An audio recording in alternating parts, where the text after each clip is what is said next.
¿Qué tal? Es un gusto saludarles nuevamente. Les doy la bienvenida al canal Playmat.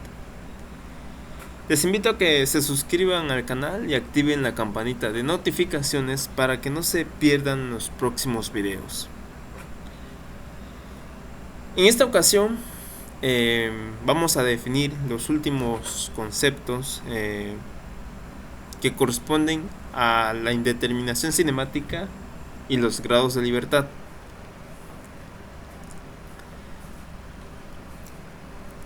En el próximo video, esto nos ayudará a comprender de una forma correcta el desarrollo matemático del método el cual hemos estado hablando. Muy bien, entonces ahora vamos a comenzar a hablar acerca de los grados de libertad. ¿Cómo podemos definir los grados de libertad o qué son los grados de libertad? Muy bien, para ello vamos a poner en contexto lo siguiente. Tomen como ejemplo las estructuras que se muestran en la figura 11-1, que se muestran a continuación en la parte derecha de la presentación.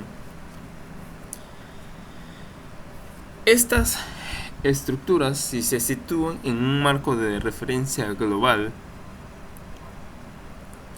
y se someten a cargas externas, las cuales están representadas por vectores coplanares, existen puntos específicos de la estructura. En este caso nos vamos a referir por esos puntos a los nodos o juntas de la estructura, ¿ok? Entonces, esos nodos se desplazan, ¿ok? No todos, algunos. Entonces, esos desplazamientos o rotaciones son los que conocemos como grados de libertad. En una estructura como las que se muestran a continuación, estructuras tipo viga, estructuras tipo marco, tipo viga en el inciso A y B de la figura 11.1 y estructura tipo marco, inciso C de la misma figura. Aquí se tienen por cada nodo 3 tipos de grados de libertad: un desplazamiento horizontal, un desplazamiento vertical y rotación alrededor de tal nodo, el nodo que se considere. Muy bien. Entonces, pero aquí mismo en las figuras puede verse que se ha representado o se ha señalado alguno de esos desplazamientos. En su mayoría para las tipo viga, estructuras tipo viga, se señalan rotaciones. Sin embargo, si observamos en el inciso B, se señala también un desplazamiento vertical en el extremo C. Por otra parte, en el inciso C, que muestra la estructura tipo marco, se señalan desplazamientos horizontales, pero también rotaciones de las juntas B y C. ¿Ok? Entonces, ese tipo de desplazamientos que se señala son una clasificación de los grados de libertad, los cuales presento a continuación. Los grados de libertad deben clasificarse para poder estudiar la estructura cinemáticamente. ¿Ok? Entonces, existen grados de libertad restringidos y grados de libertad no restringidos. Como puede verse y puede leerse, los grados de libertad restringidos se conocen como desplazamientos conocidos. ¿Y eso por qué es así? Bueno, un grado de libertad está restringido si existe una fuerza que se oponga al movimiento o desplazamiento de tal nodo. ¿Ok? Entonces podemos decir que si existe una fuerza en tal nodo que impide el desplazamiento en alguna dirección de las que ya mencionamos anteriormente, entonces allí también existe un soporte que mantiene estable y en equilibrio a la estructura. Bien, en la figura 11.1 nos volvemos a referir a ella. Hay tres tipos de estructuras, tres ejemplos, perdón, y cada una de ellas pues tiene diferentes soportes. Por ejemplo, en el inciso A, que muestra la viga, en su extremo A se tiene un soporte tipo rodillo y en su extremo B un soporte fijo. En el inciso B, que muestra una viga en voladizo, en su extremo A podemos pensar de la siguiente manera, que se tiene un soporte tipo perno. En su extremo B, perdón, su soporte intermedio B, se tiene un soporte como tipo rodillo. Y en el extremo C no se tienen soportes. En el inciso C, que muestra el marco, en su extremo A y D se tienen soportes fijos. ¿Ok? Entonces, los soportes que hemos mencionado, no todos restringen los desplazamientos en las tres direcciones que mencionamos anteriormente: desplazamiento horizontal, vertical y rotación. No. Y a continuación se presentan. Por ejemplo, nos volvemos a referir al inciso A, que muestra la viga, y ese soporte de rodillo desarrolla una fuerza para mantener en equilibrio a la estructura, una fuerza vertical, perpendicular a la base donde está situado. Muy bien, entonces allí se restringe el desplazamiento vertical del punto A, pero nótese que no se puede restringir de alguna manera la rotación alrededor del mismo punto. Por eso se ha señalado la rotación con un símbolo, θ sub A. ¿Ok? Θ por referirse a un ángulo y A porque se está situado en el nodo A. Muy bien. Sin embargo, vamos a observar que en el soporte B de la misma viga no se señala ningún desplazamiento. ¿Por qué? Porque es un soporte fijo. Y en ese soporte se restringe cualquier tipo de desplazamiento. Desplazamiento horizontal, desplazamiento vertical y rotación de la misma junta. Ahora nos vamos al inciso B, que muestra la viga en voladizo. Aquí puede verse que se tiene que en el soporte A es un soporte de tipo perno. Muy bien. se desarrollan dos fuerzas. Una que impide el desplazamiento horizontal. Aquí ya vemos que se impide el desplazamiento horizontal. Se impide también el desplazamiento vertical, pero nuevamente no se puede restringir la rotación alrededor del punto A, tampoco alrededor del punto B. Muy bien. Sin embargo, en el punto número C, perdón, el punto C nada más, porque no corresponde a un número, allí no se impide el desplazamiento en ninguna manera. Nótese que se tiene desplazamiento vertical y también rotación. ¿Ok? Y finalmente, en el inciso C que muestra el marco, se tiene que las juntas B y C se desplazan. ¿Ok? A la derecha. Bueno, como tal se tiene un desplazamiento horizontal.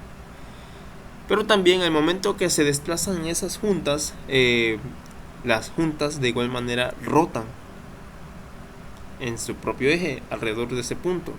Muy bien, entonces, y por eso se señala allí. Sin embargo, en los extremos A y D de la misma estructura marco, no se señala ningún desplazamiento. Y esto es porque allí nuevamente existe un soporte fijo, el cual impide el desplazamiento vertical, desplazamiento horizontal y rotación. Entonces, los desplazamientos que se restringen, entonces son desplazamientos conocidos. ¿Cómo podremos saber su valor? Bueno, desde el momento en que se restringe es porque evitan o estamos evitando su desplazamiento, y es decir, su desplazamiento será nulo o cero, como quieran ustedes definirlo. Ahora, habrán casos en los que los soportes sean elásticos y para no ser tan complicado de explicar,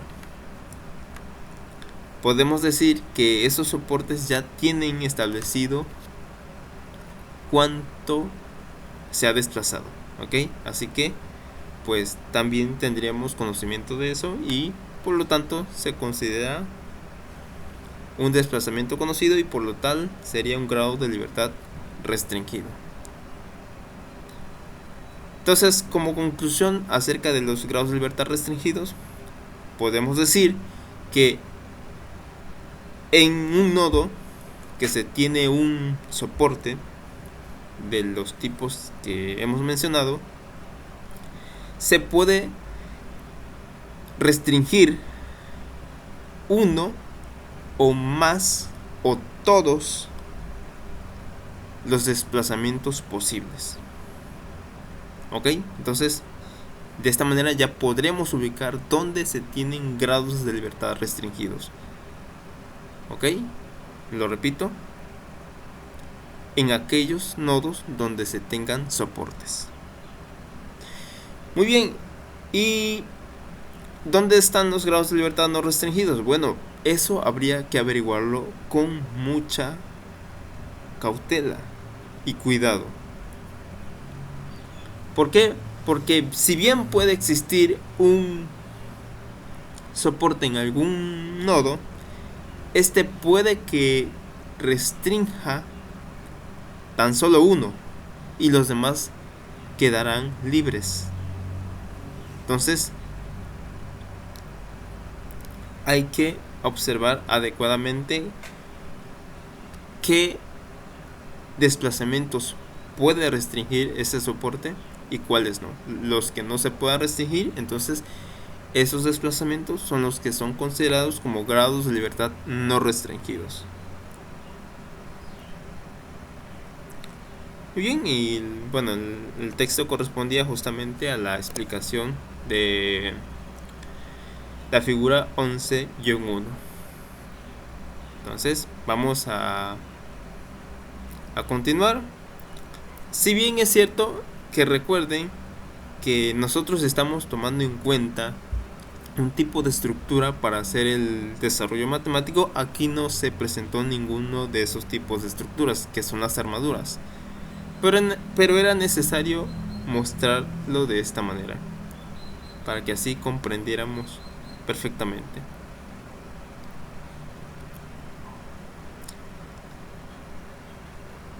Entonces, estos grados de libertad que no están restringidos son las incógnitas primarias del método de la rigidez.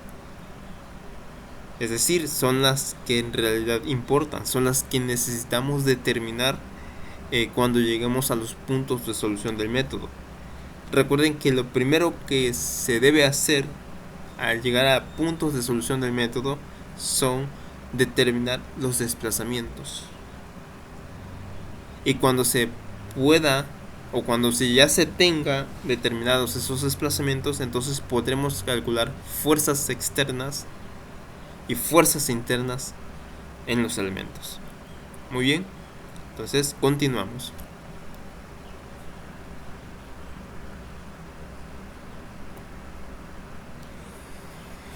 Muy bien, entonces nosotros estamos tratando con armaduras.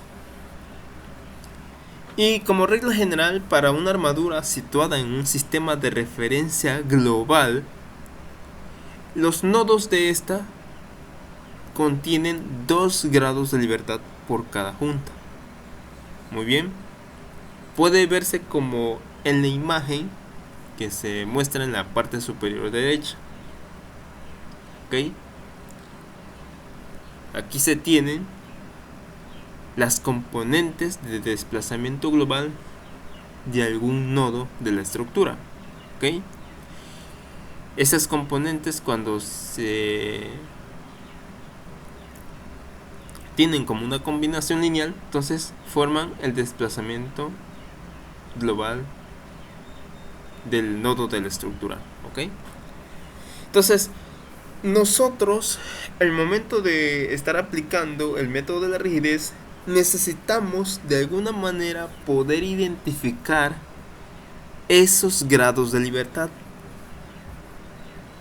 O sea, sí lo sabemos identificar ya, pero cuando estamos haciendo cálculos, nosotros necesitamos números o símbolos que nos ayuden a ubicarlos mientras estemos haciendo los cálculos. Entonces, para ello vamos a emplear una nomenclatura numérica, códigos numéricos, para poder asignarles e identificarlos mientras estamos haciendo cálculos. Entonces, se tienen 2 reglas para asignar esos códigos numéricos a los grados de libertad en un nodo de una estructura tipo armadura. ¿Ok? Las primeras reglas habla acerca de cómo son los números que se le asignan a los grados de libertad restringidos y los no restringidos. ¿Ok? Entonces, el inciso A muestra lo siguiente. Dice, los números de código más bajos se usarán para identificar desplazamientos desconocidos. Es decir, aquellos grados de libertad que no están restringidos.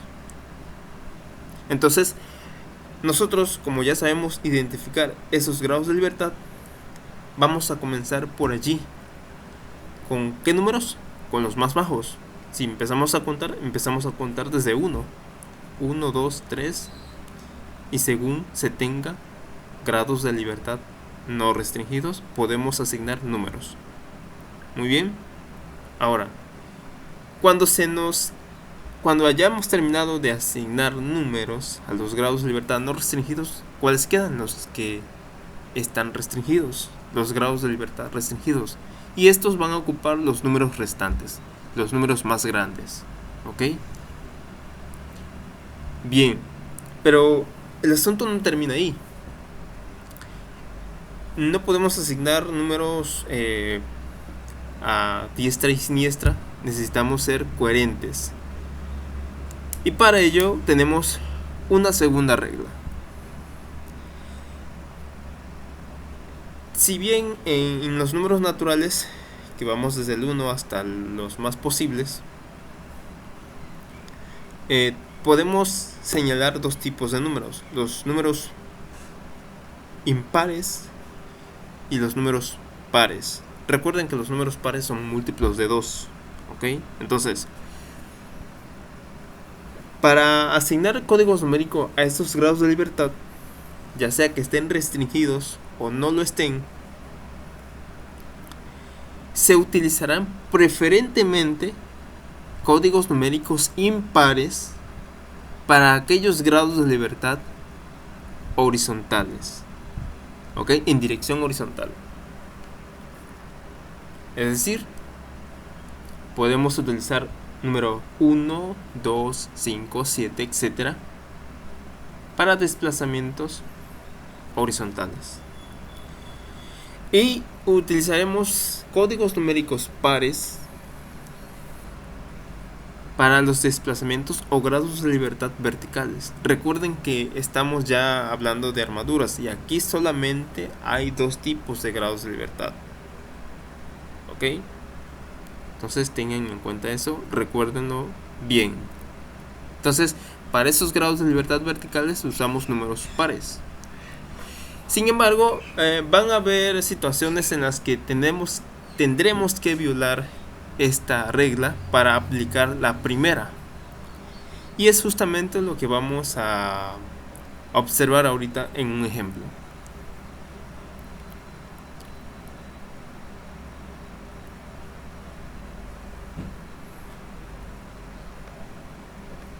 ¿Ok?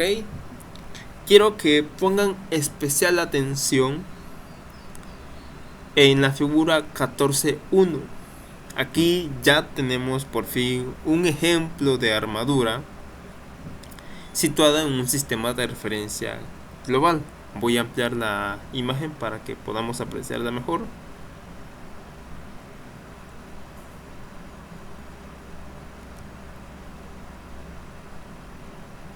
Ok, entonces ahora sí estamos más cerca para poder observar adecuadamente.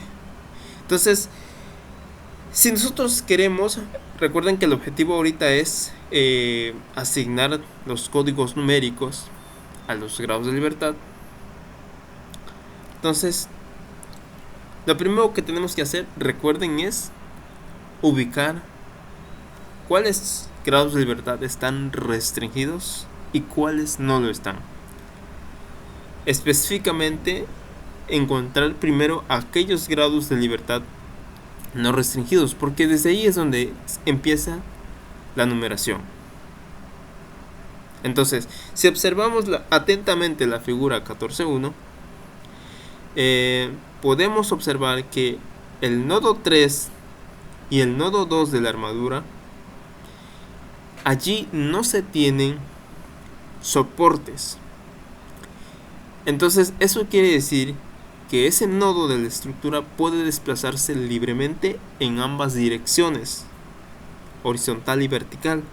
Entonces, si tomamos en cuenta la primera regla, desde ahí comenzamos la numeración. Puede que ustedes comiencen desde el nodo 3 o prefieran el nodo 2. No importa, no hay problema, porque en ninguno de los dos existe restricción. Entonces, aquí el autor del libro comenzó desde el nodo número 3. Ahora, aquí va la segunda regla. ¿Qué código numérico emplear para cada grado de libertad? Entonces, vuelvo a repetirlo y lo recuerdo. Se asignan preferentemente códigos numéricos impares para los grados de libertad en dirección horizontal. Entonces, esto es correcto. Asignaron el número 1 para este grado de libertad y por consecuencia un número par para el grado de libertad vertical. Muy bien. Entonces, ahora luego pasó al nodo número 2 y aquí el 3, que es impar, se asignó al grado de libertad horizontal y el 4, que es par, al grado de libertad vertical. ¿Ok? Ahora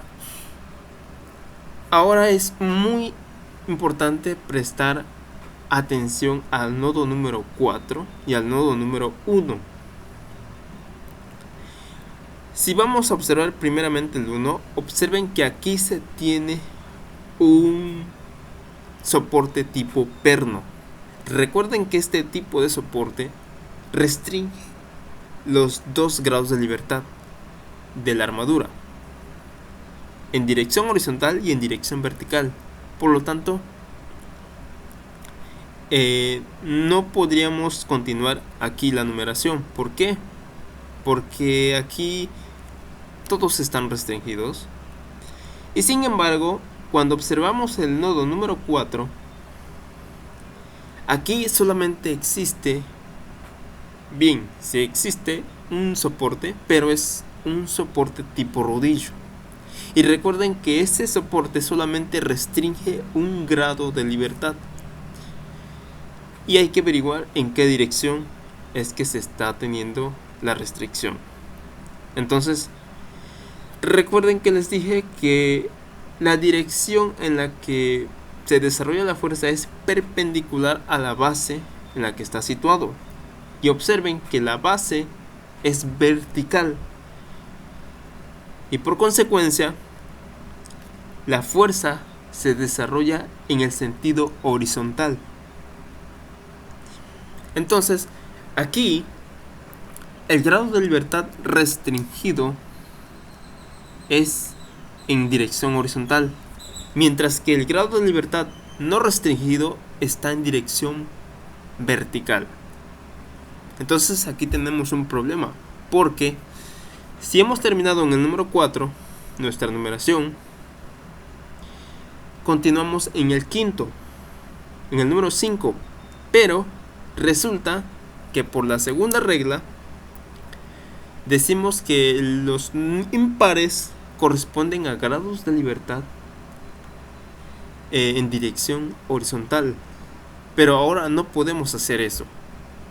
¿Por qué? Porque el grado de libertad horizontal está restringido. Nosotros debemos continuar con la numeración con un grado de libertad que no esté restringido, y en este caso el grado de libertad es vertical, así que se rompe la regla. Y asignamos el número 5 al grado de libertad vertical. Y por consecuencia, ahora el 6, que es par, se asigna al grado de libertad horizontal. Sin embargo, vemos que se está cumpliendo la primera regla. ¿Por qué? Porque el 5, que es menor que el 6, está correspondiendo a ser un grado de libertad no restringido, y el 6, que es mayor que el 5, corresponde a un grado de libertad restringido. Entonces, aunque anulamos la segunda regla, cumplimos la primera, y eso es muy importante. Entonces, podemos decir lo siguiente: es más importante cumplir la primera regla que la segunda, porque es la que nos da una buena comprensión al momento de hacer cálculos numéricos. Muy bien, entonces tenemos por último el grado de libertad, el nodo número 1. Y aquí, como ya mencionamos, los grados de libertad están completamente restringidos, así que podemos continuar con la numeración siguiendo la segunda regla. El número 7, que es impar, corresponderá al grado de libertad horizontal, y el 8, que es número par, corresponderá al grado de libertad vertical. Entonces, ahí se vio un correcto uso y ejemplo de cómo asignar códigos numéricos a los grados de libertad. Muy bien. Entonces, voy a mostrar un segundo ejemplo de armadura.